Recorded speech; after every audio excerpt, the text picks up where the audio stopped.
America ने Iran पर हमले से पल्ला झाड़ते हुए सीधी धमकी दे डाली है। अब अमेरिकी राष्ट्रपति ट्रंप ने साफ लहजे में कह दिया है कि अगर ईरान ने किसी भी शक्ल में अमेरिका पर हमला किया तो अमेरिकी सेना ऐसी तबाही मचाएगी जैसी आज तक दुनिया ने नहीं देखी होगी। राष्ट्रपति ट्रंप ने ईरान और इजराइल के बीच समझौता कराने पर भी पेशकश रखी है।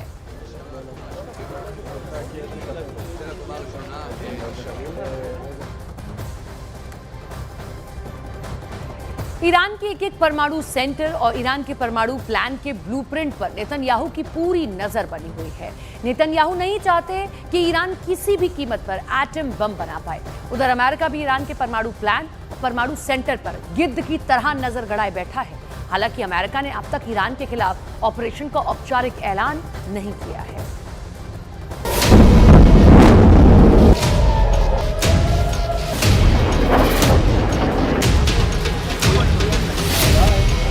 हालांकि इजराइल जल्द ही ईरान की सभी एटमी साइटों पर हमले की धमकी दे रहा है। וגם כוונות, כפי שראינו כבר. צה"ל פעל באיראן והפתיע. זה חלק מהסיבות שלא בוצע ירי לעבר ישראל של טילי קרקע עד כה. אבל אנחנו עוקבים אחרי איראן, נערכים לתגובה מאיראן, יודעים שהם נערכים לתגובה.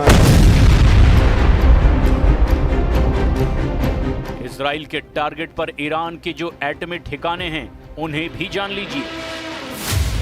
बुशहर परमाणु पावर प्लांट ईरान का इकलौता बिजली उत्पादन करने वाला परमाणु सेंटर है। यह अब तक हमले से बचा हुआ है। ईरान के अराक में परमाणु हथियारों के लिए प्लूटोनियम बनाया जाता है, पर यहां भी अब तक इजराइल ने धमाके नहीं किए हैं। तेहरान में रिसर्च रिएक्टर साइट पर भी इजराइल ने अब तक हमले का दावा नहीं किया है। इजराइल डिफेंस फोर्स के मुताबिक ईरान में 15 ऐसी साइट्स हैं जहां न्यूक्लियर प्रोग्राम का शक है।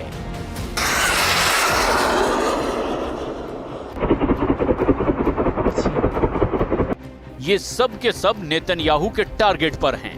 इस बार नेतन्याहू किसी भी तरह रहम करने को तैयार नहीं हैं। प्रेसिडेंट ट्रंप ने भी खामनेई को यही मैसेज भेजा था कि ज्यादा देर करना ईरान के लिए घातक साबित हो सकता है। ट्रंप ने खुली चेतावनी दे दी है कि ईरान अगर परमाणु डील में देरी करेगा तो बमबारी होगी। ट्रंप ने इजराइल के हमले के बाद 60 दिन की डेडलाइन याद दिलाते हुए खामनेई को फिर से डील पर मुहर लगाने का प्रेशर बनाया है। ट्रंप ने ये भी क्लियर कर दिया कि उन्हें इजराइल के हमले की तारीख और तरीका सब पहले ही पता था। ईरान एटमी डील को सीरियसली ले, इसीलिए उन्होंने नेतन्याहू को फ्री हैंड दे रखा है। उधर नेतन्याहू ने ईरान के लोगों से अपील की है कि ये युद्ध ईरान के लोगों के खिलाफ नहीं है। नेतन्याहू ने ईरान के लोगों से कहा है कि वो खामनेई की तानाशाही हुकूमत को उखाड़ फेंके। नेतन्याहू ने इजराइल की दोस्ती का इतिहास भी याद दिलाने का दांव चल दिया है। And the nation of Israel have been true friends since the days of Cyrus the Great. And the time has come for you to unite around your flag and your historic legacy by standing up for your freedom from an evil and oppressive regime.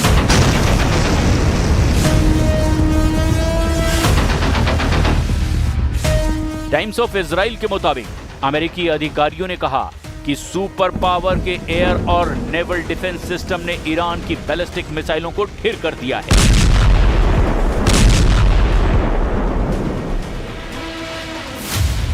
खाड़ी में America की patriot missile system और terminal high altitude air defence system तैनात है। पूर्वी भूमध्य सागर में नौसेना के विध्वंसक ने भी इजराइल की ओर बढ़ रही ईरानी मिसाइलों को मार गिराया है। ईरान के हमलों के जवाब में यूएस नेवी की बैटलशिप एक्शन मोड में दिखाई दे रही है। इसके साथ ही यूएस एयरफोर्स के जंगी जेट पूरे इलाके की गश्त कर रहे हैं। मौजूदा वक्त में खाड़ी देशों में अमेरिका के 40,000 से ज्यादा सैनिकों की तैनाती है।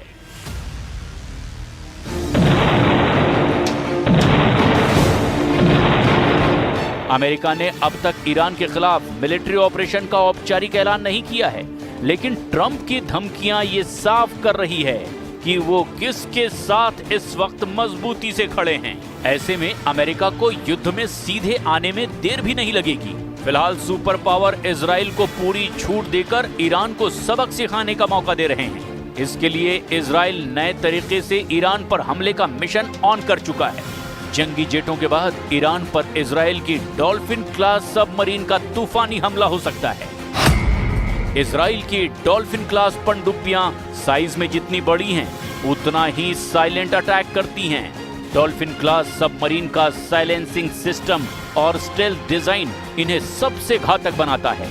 ये पनडुब्बी कई ऐसे हाईटेक सिस्टम से लैस है जो किसी भी दुश्मन की जागती आंखों को भी चकमा दे सकते हैं। AIP तकनीक यानी एयर इंडिपेंडेंट प्रोपल्शन से पनडुब्बियां सतह पर आए बिना ही कई दिन तक पानी के नीचे रहकर हमला कर सकती हैं। इजराइल डॉल्फिन क्लास पनडुब्बी से ईरान के खिलाफ गुप्त ऑपरेशन शुरू करने का सिग्नल दे चुका है। इजराइल जैसी तैयारी कर रहा है, ईरान भी उतने ही सधे प्लान बना रहा है। सुप्रीम लीडर अली खामनेई ने ईरान के सैन्य बल को ऑर्डर दिया है कि ये युद्ध ईरान जैसा चाहेगा उसी तरह खत्म करेगा।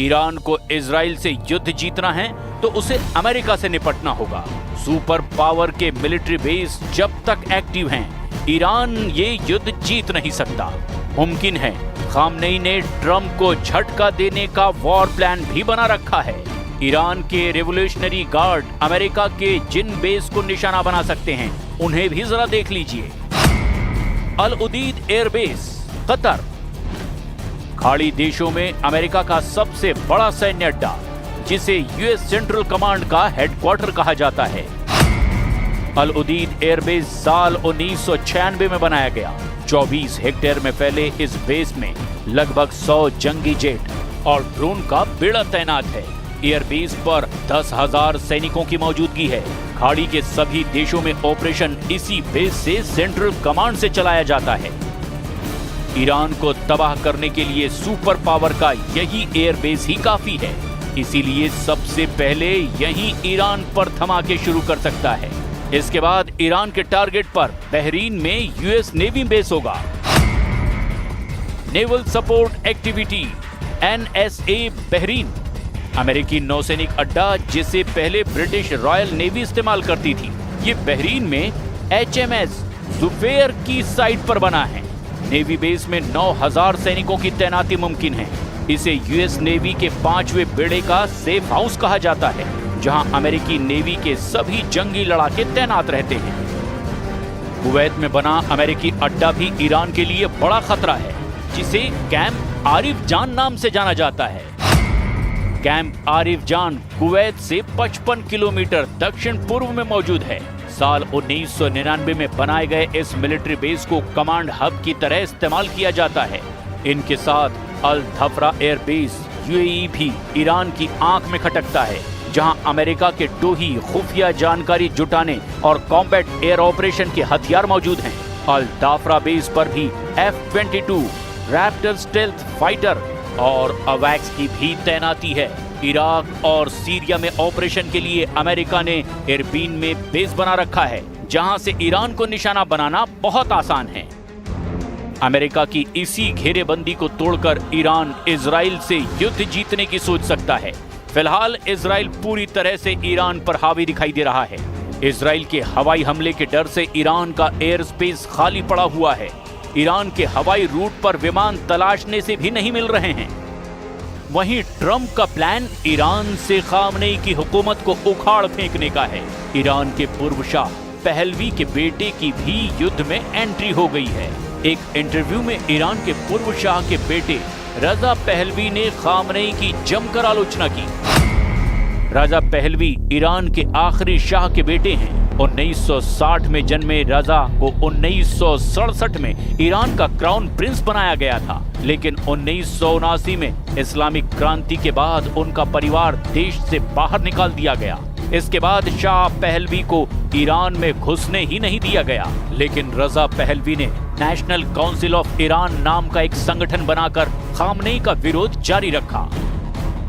इजराइल के ईरान पर हमले के बाद रजा पहलवी मुखर होकर खामनेई के खिलाफ विद्रोह का ऐलान कर रहे हैं। 2023 में रजा ने इजराइल का दौरा करके नेतन्याहू से मुलाकात की थी। ईरान पर हमले के बाद नेतन्याहू ने भी ईरान इजराइल के पुराने संबंधों का हवाला देकर खामनेई के खिलाफ ईरान के नागरिकों को भड़काने का दांव चला। रजा पहलवी ईरान के लोगों को खाड़ी के बाकी देशों की कहानी सुनाकर खामनेई के खिलाफ खड़ा कर रहे हैं, लेकिन ये कोशिश कितनी कामयाब होगी ये बताना बहुत मुश्किल है। जो बात साफ है वो ये कि ईरान इजराइल के हमले का करारा जवाब देगा। इस युद्ध में जिसने भी इजराइल का साथ दिया उसे भी ईरान से लोहा लेना होगा। हालांकि युद्ध का रिमोट व्हाइट हाउस में है, जहां ट्रंप के दबाए बटन से तेहरान में बारूद बरस रहा है।